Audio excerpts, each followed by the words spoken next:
Thank you for joining me. Today I have an interview with Jake Hayes, the author of The Carriage Master. Y'all, this book is an amazing read. I really, really enjoyed it, and I can't wait to jump in and have a little conversation with Jake. So, y'all join me, and if you got some coffee, coffee up, and let's get to it.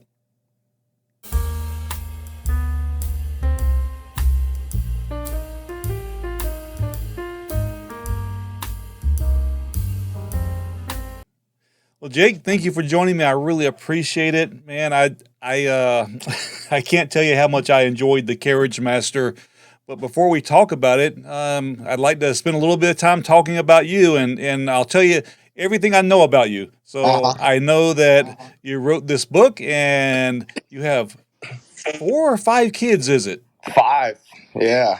5 kids? 5 kids. Wow. How I don't want to say congratulate, but how to admire a parent that raises 5 kids. I mean, that's I have three, and it's a struggle. So having more than three, it just blows my mind. Yeah. Yeah. It's a lot. My oldest just turned 16 in November. So, and she's in like competitive dance. I don't know if you've gotten into that, but it's crazy. You know, you go out of state on the weekends for dance competitions. There's practice every day, and then I've got three other kids in taekwondo a few days a week. So when I'm not working, I'm chasing them around to different events.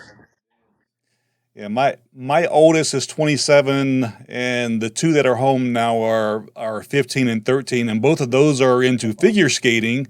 And so, same thing, competitions every weekend. As a matter of fact, we're out of town this weekend at a competition, but it is competitions every weekend, and just practice almost every day of the week. It's amazing what we do for kids. It really is. Yeah. Yeah, I know back when I was a kid, it was if you want to do something, you just join a sports team at school. That's it. We're not doing all this Exactly right. weekend crap. You do something for free in school. So yeah, the times has changed, I guess. When you're not writing, what do you do?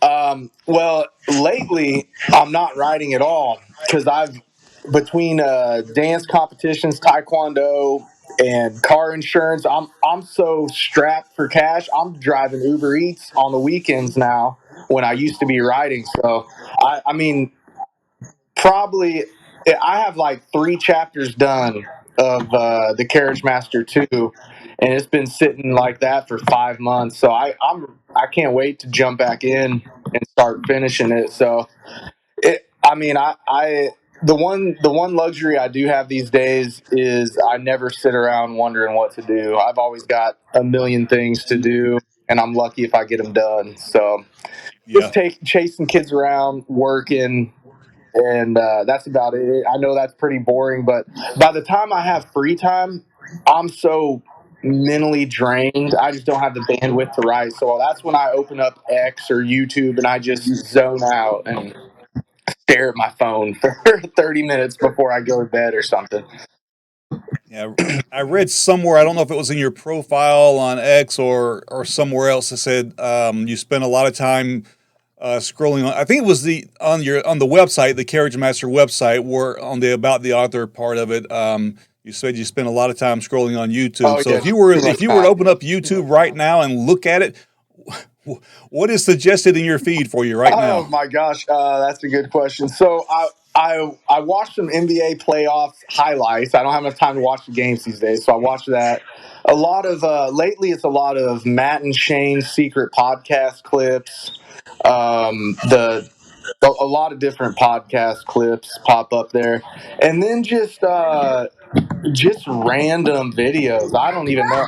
For a while there, I was watching Pierce Morgan clips. Just watch people get angry and scream over each other about politics. That's pretty fun. Yeah, You watch the yeah, Pierce Morgan Uncensored? yep. Yeah, yeah. So that's in my feed a lot. Just random nonsense that I can put on and have kind of sitting in the background as I'm doing the dishes or something else. Although there is one show I'm really into called the Y Files. You ever come across that?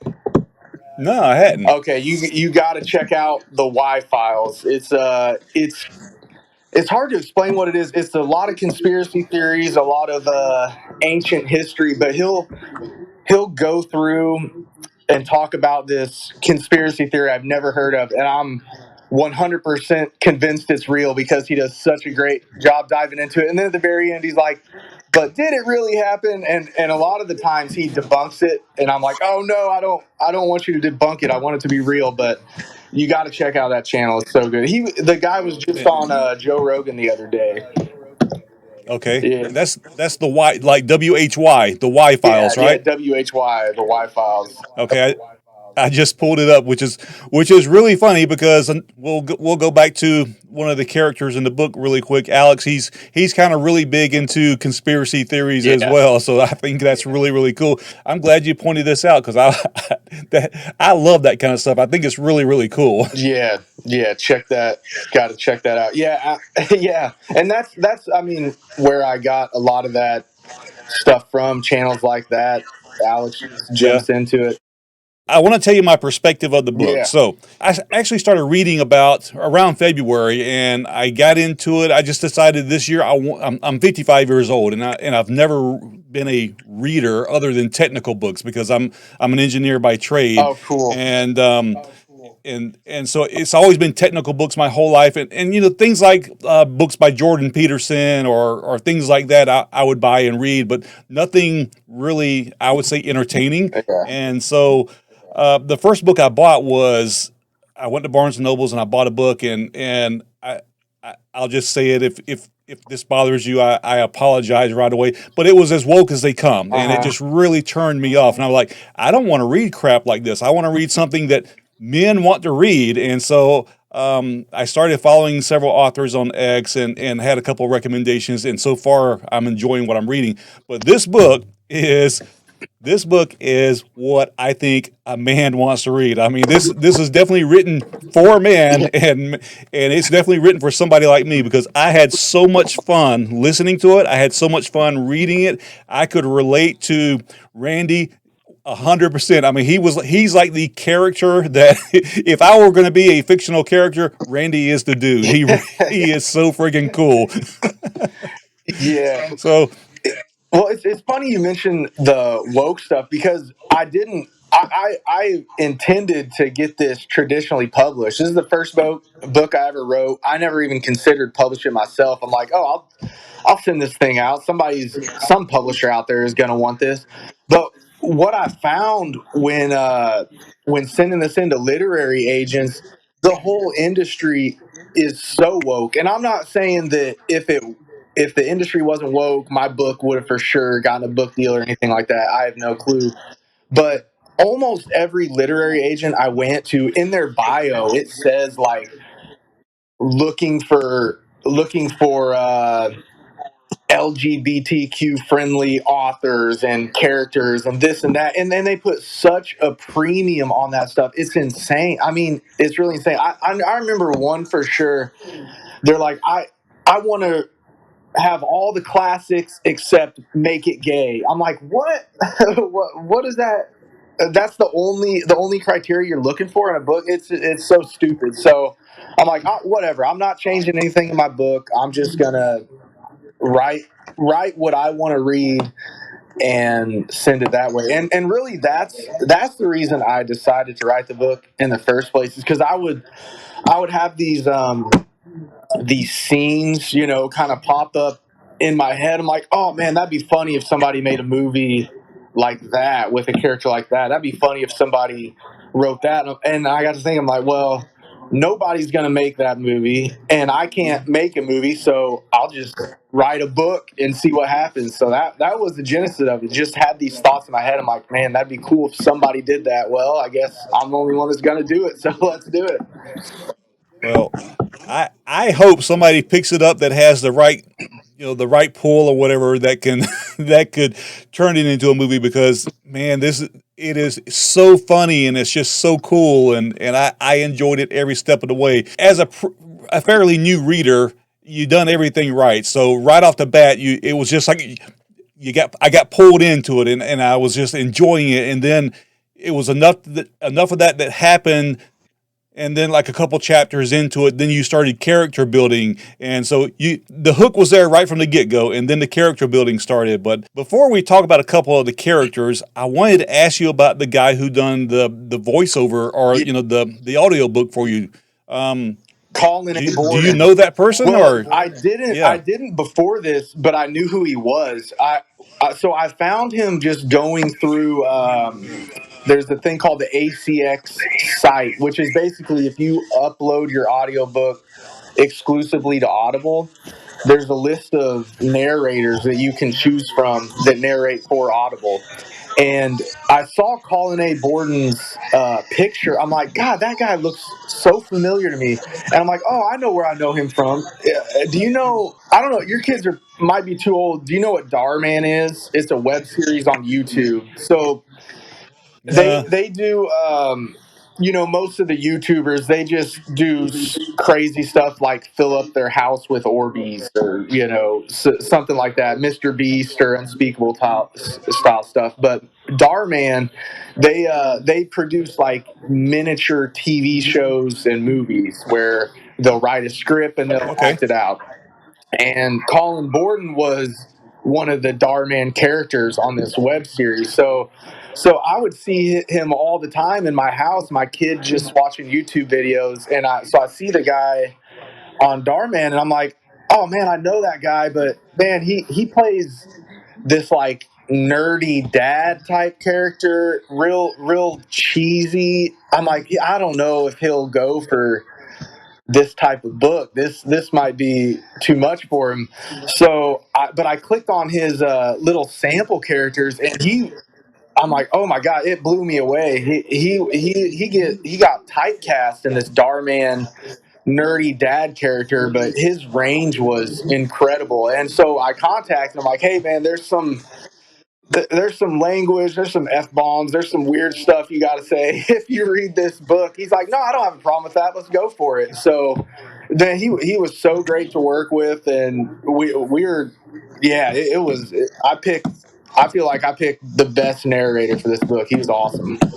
I was amazed at the way he personified the characters perfectly, and once I started listening to it, and then when I started reading it, I could read in the Dern voice. I mean, Yeah. I was like, wow, it's in my head. I mean, it really is. But he done a fantastic job with reading it. He absolutely did, and I was amazed at I was amazed at how broad the characters were and the change of voices that he could do with it. I mean, it was fantastic. So you've done a good job picking Yeah, him. his when he did, there wasn't much of this in the book, but I'm gonna write a ton of it in the second book when I get around to it, because it made me laugh so much.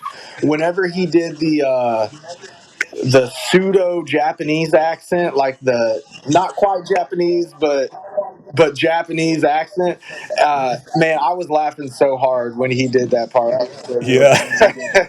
You answered early on one of the questions that I wanted to ask you, and that was the prologue and the epilogue of the book are kind of related a little bit Yeah. because they have there's the cricket character that at the very beginning and the interaction that Randy had with him, and then in the epilogue. He comes back. So my question to you was going to be: is there going to be a second one, and is it going to be Cricket coming back after Randy? Yeah, yeah, that is for sure the route I'm going, and I'm a little it's funny because I kind of know the dynamic. I haven't started writing at all the Cricket and Conejo part of it, but the idea in my mind is kind of like you remember those old spy versus spy cartoons where the two spies Yeah, are looking for each other, and they're always like one step away from each other, crossing paths. It's going to be, something kind of like that, uh, where they're both hunting each other down. But uh, I don't, I don't know the dynamic yet that's going to be with Conejo and Cricket on those chapters. But I didn't know either with Boucher or Daniel. Like I knew when I started writing the book, the Randy and Alex, how those two were going to interact and how those chapters were going to go.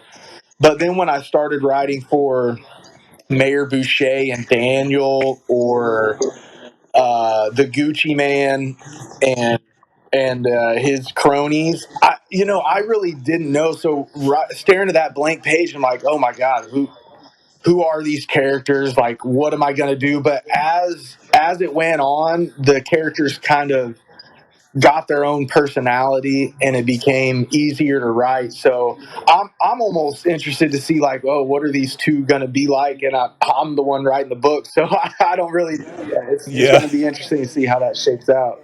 definitely want to talk about Randy, but you said Gucci Man, so I want to talk about Gucci Man. So I don't know if you remember in the '80s there was this rap group called the Gucci Oh Crew, no, I don't remember that. I only and know of Gucci Mane, the rapper. so No. yeah, so you if you never heard of them, you need to look them up and listen to them by yourself with headphones Okay. on. So, The Gucci. but so the whole time that was the visual I had of the Gucci Man was. I in my head I envisioned somebody like Morris Day, if you know who Morris Day is. He's just really slick, really slick looking Yeah. dude Okay. with really fancy clothes on and everything. And then when I found out that he was Hispanic, I'm like, oh heck, I did not see that one coming. That really caught me off guard. That was really really cool. But man, I enjoyed the build up of the Gucci Man all the way. It was so cool. But let's talk about Randy for a little bit. On the Rand McNally X page that you Yeah. got, the way you introduce Rand, it says Rand McNally. So Rand McNally is for people who are maybe not as old or familiar with stuff. Rand McNally was actually a brand of maps. Yeah. And so as this guy walks in is in Alex's apartment and getting ready to leave, the name comes from he's looking across the room and he sees a map on a shelf or something. It says, "Yeah, my name is Rand McNally." But back to what it says on X, it says, "Check out my new book that Jake Hayes wrote about me. It's totally true and awesome." And after you get into the book for a little while and you go back and you read that blurb right there, I It mean, makes sense. that it makes a whole lot of sense. And I just think that's really, really cool because when I first read it, I was like, okay, that's really interesting. So is this a biography or Yeah. something? And no, man. But did you just happen across Rand McNally? How did the name No, come up? How did you come that up with was the name? so I don't know if you saw at the end of the book where I mentioned some sketches by my friend Yep, Adam. Yeah, Alex Adam. is a Yeah. great. So Adam, when I was a kid, we were like 11 or 12 years old. He drew these little sketches of the Carriage Master, a guy with a paper bag on his head, and he carried a golf bag full of weapons and rode a bike around.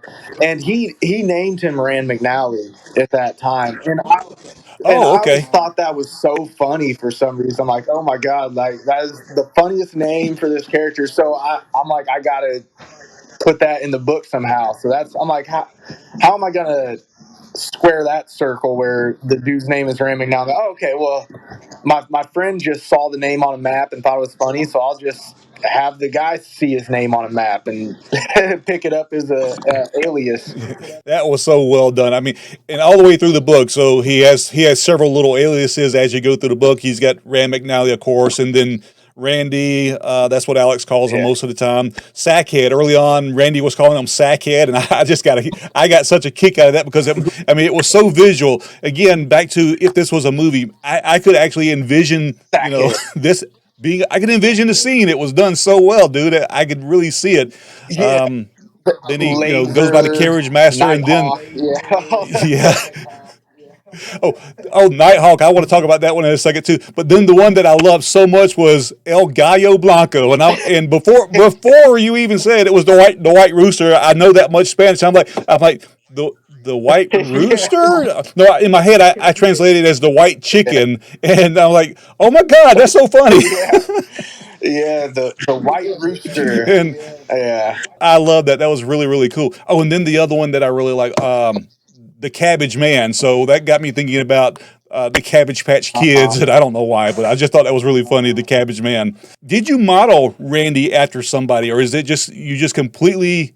And the reason I ask is because he's got a little Sylvester Stallone in him. He's got a little Arnold Schwarzenegger in him, and he pulls all these movie quotes out of the air all the time. So did you have a model Well, for him? no, there wasn't a model character. Although I did have amuse throughout. Like in my mind, when I first started writing it, I had Danny McBride as the playing the character of Randy. So a lot of the stuff that I wrote would be like, oh, that'd be funny if I could see him delivering that line right there. So that was really the Yeah. only model. And then there were a couple times where I had kind of Will Forte imagined in my mind, like, oh, that'd be funny if he delivers live. But there wasn't like a typecast character. He was his own thing. Although with the movies, that kind of spawned from early on when I was writing the book. My intention was to have him act out these movies and quote these movies, but to not know that he was quoting the movies. So where he was like Yeah. Sylvester Stallone and all this stuff, and then I was gonna have Alex be like, "Hey man, that's that what are you doing? Is that from Rambo?" He's like, "No, that I did that. That was my life," and have him confuse the movies with his own real life. But then I realized pretty early on that I'm like, "Oh, did you ever watch It's Always Sunny in Philadelphia, the TV show?" So Yeah. that Yeah. I wrote that part, and I'm like, "Oh my god, that's exactly how It's Always Sunny in Philadelphia did it. I'm just totally ripping them off by doing this." I'm like, but then I'm like, "Oh, it would be actually even better if he just watched the movies and started role playing and acting them out." Because that's when I was a kid, my friends and I would go watch like Jurassic Park, and then we'd go play Jurassic Park. This is like 7, 8 years old. It's like, okay, I'm gonna be this character, you're gonna be that, and then the next day we'd watch Twister, be like, oh, let's go play Twister and pretend this Twister. So that was kind of the model of the whole book with Randy and Alice. Is just Randy is a grown up kid. He had his childhood in a way stolen from him back when he got, spoiler alert, recruited by the CIA guys. CIA. Yeah. So he didn't get to live out from when he was like 15 years old on. His childhood was basically over. So the book is about him. Well, this part of the book is about him trying to recapture that youth, and he's got his hangout in the underground cellar, and it's like if a teenager grew up and were a martial arts badass, like this is how he would do it in the sewer. He would make his hideout like a Ninja Turtle hangout, and do Yeah. that. And he would watch movies in his stolen home theater setup and act out the characters in the movie. So that was basically the character of Randy. Like if a if a kid that was kind of nerdy, kind of like the dudes who will order a ninja weapon from home and then like YouTube video themselves with nunchucks, thinking they're badass. Be like, if a guy like that actually had the skills to be a super vigilante, that's the character of Randy. Like, how would that person do it? And the cool thing is, I mean, with the way he takes on different characters, like with Taxi Driver and stuff like that. I mean, there's an endless supply of ideas to pull from for Yeah. the next scene. So it's pretty great. Yeah, that was one of the cool things about Randy, and I referenced it as when I'm thinking about it as his man cave. I mean, literally underground, but he's got his golf set up in there, and he's got his little gym in there, and his Bob that he beats up all the time. I mean, it is truly a man cave. That's what, again, back to how I think about the book. And this is a man's book right here. It really, really is. Alex was kind of interesting to me because early on we find out Alex is around, I think, 30 years old is what was said in the book. But Yeah. as you go through the book, his interaction with Randy, you think Randy's probably in his 40s or somewhere along there, but Alex seems like he's more of a maybe a teenager or a maybe in his early 20s because he's just so submissive to Randy and everything. Yeah. But I thought that was a really really cool character too. And I kept thinking, okay, so is Alex really the main character, or is Randy really the main character? And I'd go back and forth, but I mean, it's mostly Alex telling the story. But I think Randy was just such a dominant figure in there that to me it was kind of hard to hard to say which one actually would be the main character in the story. Yeah, it started out as I mean Randy is the book. Without Randy, there is no book. And That's Alex correct. was originally just kind of a device to view Randy, to where if it were just about Randy, there'd be nothing to be like, to say how ridiculous Randy is. It would just be Randy in his own mind thinking he's a complete badass out there Right. doing all these awesome things. Whereas Alex provided the vehicle to for the reader to join along and be like, look at this freaking nut job I'm stuck down here in the sewer with. So, but over time, I mean, Alex really developed into a character in his own right, where Yeah. he was kind of, because he was at the beginning. It's like he was just. It felt like life was just dragging him along, where he didn't have any agency of what happened in his life. And then when Randy grabbed him and dragged him along, he had even less agency. He couldn't do anything on his own, but it took that for him to get the balls to be like, no, I'm going to take control of my own life. And he really, he kind of had an awakening of his own, to where he took life into his own hands. So yeah, that Yeah. was kind of a cool character development. Just a complete submissive guy that let life kick his ass, to where he's like, no, I'm living my own life now. Yeah. And we'll see So how long that lasts into the second book.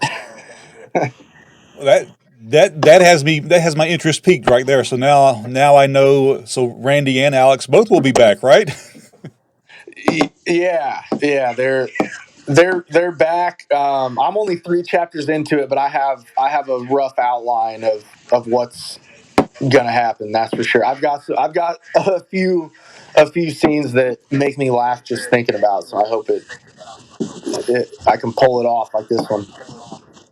Well, there were a lot of characters in the book. A lot of them have small roles, and one of the things I really enjoyed about it was, depending on the role the character has, that was, you actually kind of built that character up. You know, the amount of content you added for that character was really based on how big of a role they had. So like Mayor Boucher, and then Deputy Mayor Daniel.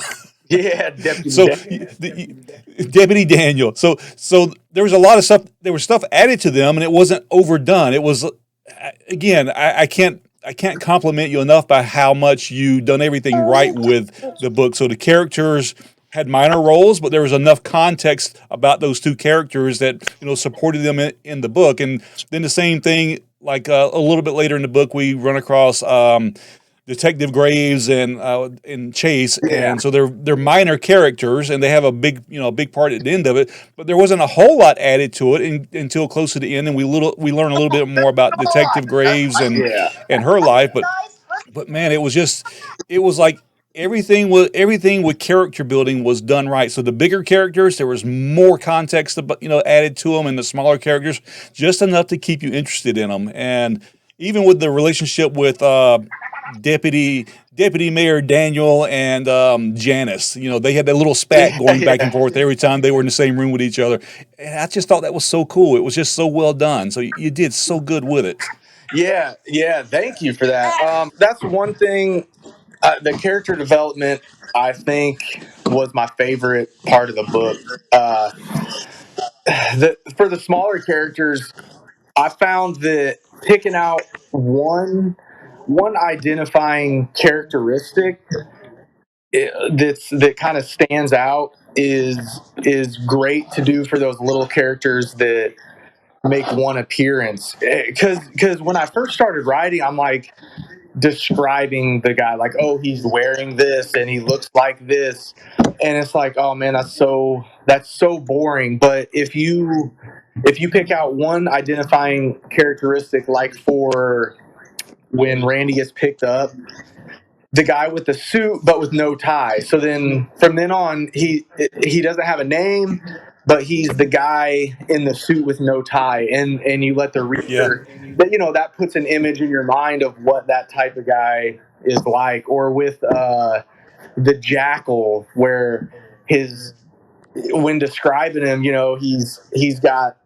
leathery tanned skin and salt and pepper hair that's more salt than pepper. And it's like, okay, that's you automatically picture that guy and can identify him. And then with the characters that um you need a little more character development, I would kind of write out a one page like history of this guy. Like I for Bell, the character of Mr. Bell, where he's got the dressed up suit. I kind of wrote a one page, like, okay, here's what he did. He was had this roller skating rink in the 80s where everybody did a bunch of coke and had parties, and then he got busted, but he cut a deal with the police, and over time, yada yada yada. And then I would pick out the pieces of that story that I could fit into the book that made sense, and put it in as kind Yeah. of like a background story. So that was cool in its own way. And then, I mean, for some characters like that, where it's like, oh man, I spent a lot of time building this character and thinking about this character. It's kind of a bummer to see Randy kill him, but Randy's got to kill everybody, so they got to go. Right. That was one of the things I loved about the book is maybe I'll go back and do the death count in there, Yeah, I don't know what it but is there either. was That's good. there. It starts out with the first two guys die right before Randy and Alex actually. I don't know. It's the second time they meet each other, so it's before Randy actually tells Alex, "Yeah, you're going to write my memoir." But so there's two guys that die there. Then there's some in a trailer that die, and Yeah. there's the one where he takes the guy's head and rolls it down rolls it down the street and everything. And it was, to me, it was comical violence, and I mean, it wasn't gory. It was just it was fun. I mean, it was a fun freaking story. Every part of what Randy did was just so funny all the way through. I kind of worried at some points, like, man, is this too many people dying? Like, is this realistic? I don't know. Uh, but then, when you think about his backstory of the trauma as a kid, and then getting into like Delta Force and joining the CIA, and then when you factor in that he was in Juarez at the height of the drug wars, where, I mean, Yeah, bodies every day down the street, it's like, okay, well, yeah, this dude's been through some stuff. And it kind of took on like a bit of a Dexter type character, where he's just yeah, yeah, he's a serial killer, but he's killing the serial killers. Well, Randy is, yeah, he's killing a bunch of people, and he's doing some stuff not the right way, but he's fighting against the establishment, the deep state, yeah, and it's on a local level. It's the local deep state he's going against in this book, so to speak. But like, the dudes that he's killing are doing a lot more harm out there. So I kind of justified it that way. Like, okay, yeah. there's a lot of people dying, And but they and they deserve it. and he never loses his sense of humor all the way through. I mean, even getting close to the end where he cuts off the guy's hand, and he reaches over to Alex. You need a hand. I like that. That's just so freaking funny. Yeah, because I don't like, just in general, like, I'll watch UFC fights occasionally, but I don't like the stuff on my feed that shows up where people just like getting shot and getting beat terribly, getting their head slammed in the concrete. So I don't like that stuff. So when I was writing that, I'm like, man, why am I writing this stuff? I don't even like reading and hearing this stuff, but that's what the character would do. So I got to write it. So I would kind of write the fight scenes. I mean, they're graphic at times for sure, but the way I wrote it is like it's not really drawn out. I don't think the fight scenes are kind of like I try to make them real to where it's not Tom Cruise choreography fight with all this stuff happening. Although at times it is when Randy is in his Steven Seagal mode, but it's like Yeah. he goes for the kill immediately. Like he'll kick you in the kneecap and knock you out, and it's not like he tries to end the fight as quickly as possible. And I feel like that's what would really happen with the character in the hand to hand Yeah. combat. So I don't like gore at all, and I can't watch horror movies or anything that's really gory. And again, to me, it was done well enough that it wasn't gory, but you could tell what was going on, and the humor in it just made it very, you know, I could take it in that way. It was wonderful. I enjoyed it. At one point in the book, Randy had a cleaning company early on in the book that he used so he could spy on people. And you mentioned Zepp cleaners in there, and I thought that was really funny because I worked in manufacturing most of my life, and Zepp cleaners are used for industrial cleaners, and the actual manufacturing facility for Zepp cleaners is like 20 miles from my oh, are house. you So I was serious? like, "Oh, cool! Check that out." Oh, so you're in Yeah. Georgia. So That's where I work. That's my yeah. real Yep. job. That's where I got that from. I work for Oh, is Zepp. it Yeah, really? yeah. So Do you so if really? you've ever had a Zepp rep show up at your manufacturing facility, that's me. That's what I do. Yeah. I used to shoot.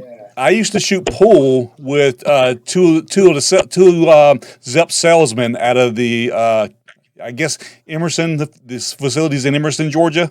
Yeah, I yeah. guess Well, we Emerson. have This we have facility. we have a few different facilities in Georgia. So yeah, That was kind of cool. I liked how close to home it got with that. yeah. That's cool. Well, they say write what you know, so that's I knew Yeah, that yeah. enough to throw it in there for sure. Speaking of write what you know, so one of my favorite characters or inanimate objects in the whole story was the Addams Family pinball machine. Yeah. Oh yeah. It was really funny because I listened to the book and I was reading it, but I was listening to it like several chapters ahead.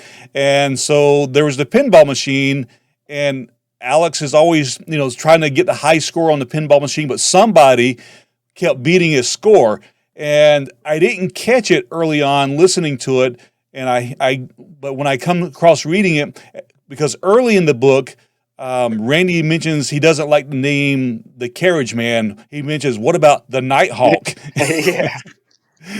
And then you find out that the person that was always beating Alex at on the pinball machine was the initials was TP, was it Yeah. TNH? Yeah, The TNH. Nighthawk.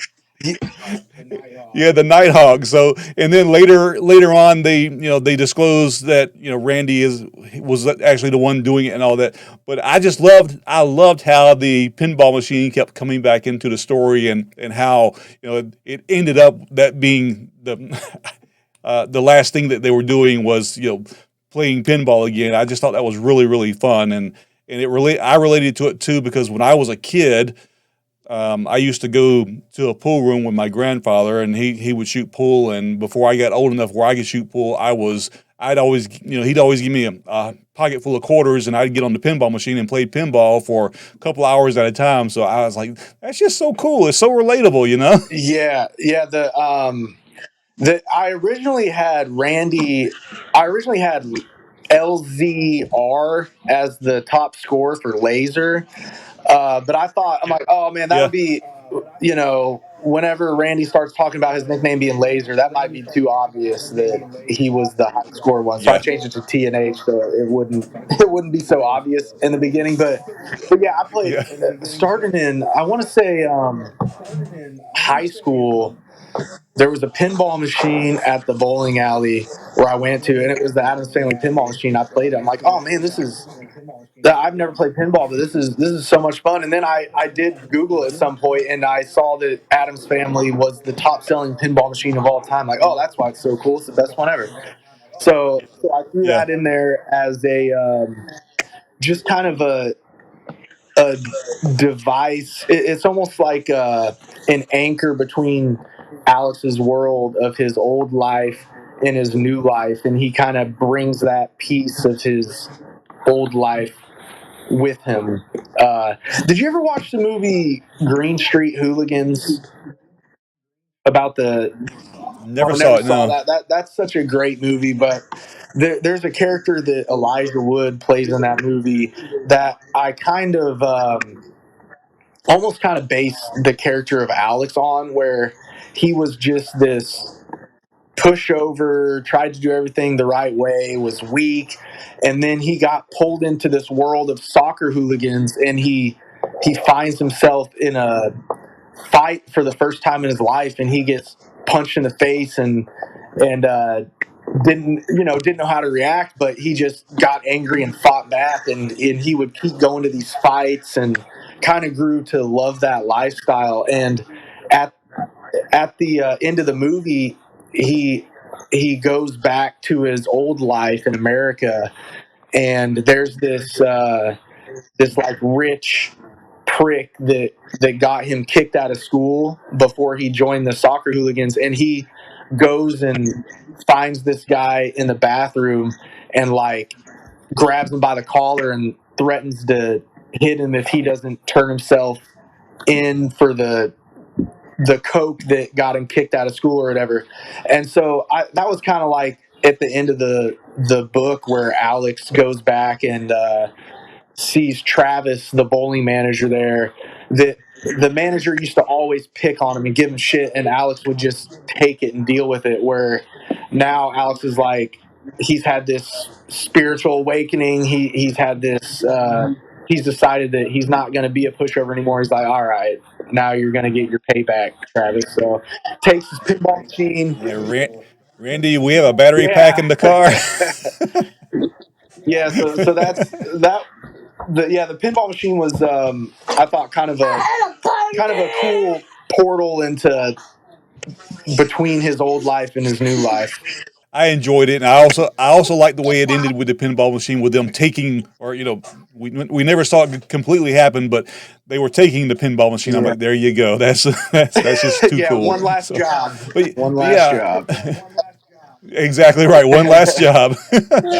I don't want to kind of go through the whole book or anything like that. I just wanted to talk about some of the characters and the plot and all that, because I want people to read it, because man, I can't tell you, for somebody like me, and I have to believe there are a lot of somebodies like me out there in the world. This was a fun read, and for a book that's 500, what is it, 540 pages, and then the audiobook is right at 14 hours long. That was a lot of content, and it really was a I can't put this down and I can't stop listening to it experience. It was so cool to Yeah, read. It really it's was. pretty long. It took me 2 years in total to write it. And of course, I have a job and kids, so it's not like I'm sitting there writing every day on it. Yeah, it was, I wanted to write it long enough to kind of get lost in the world for a little bit. So I think it's long enough to do that, but not too long where you get bored out of it. And really I wasn't, there wasn't there were some underlying deeper meanings, I guess you could say, but the point of the book wasn't to like say something or anything like that. It was mostly just to be an entertaining read. So I'm glad it was entertaining. Very, very entertaining. I truly enjoy it, and I know your son wants to get outside and play, so I won't keep you much longer. But I do want to tell you, I'll recommend it over and over and over again, and I'll post a video about it and do a shout out a few times for you. Also, I like writing reviews for the books that I read too, so I'll definitely do that and add it to the book review on Amazon Awesome. for it. And in the description of the video, I'll have all your contact information where people can find the book and all that. But it truly was enjoyable, and I will tell you. So far, I think I've read like 8 or 9 books this year. By far, hands down, my favorite book. It was absolutely it is a piece of art, dude. It Thank really you, dude. is. I appreciate that. I'm so glad you liked it. And I'll tell you, because I know in your profile picture you wear the MAGA hat. In the book number 2, um, it's not much of a spoiler, but Randy goes a little MAGA at a certain point in the book. So I'll I'm really looking forward to. I haven't written those parts yet, but I'm really looking forward to it. Thought I'd share that since Yeah. you got the hat in your profile picture. that, that's that's that's cool. See, I Yeah, told you I yeah, liked Randy. absolutely. uh, Hey, Steven, thank all you right, for dude. having me on to talk about the book, man. That was a blast. I appreciate it.